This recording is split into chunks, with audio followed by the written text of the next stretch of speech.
दोस्तों आप लोगों के बीच में मैं एक प्यारा सा नाच गीत लेके आई हूँ। कैसा लगेगा दोस्तों कमेंट में बताना और हमें सपोर्ट करना।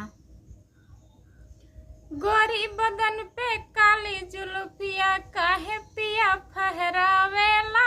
गोरी बदन पे काली जुल्फिया काहे पिया फहरावेला। जेवे के होता जे काहे लेता काहे मना तरसावेला। जेवे के होता जे काहे लेता काहे मना तरसावेला।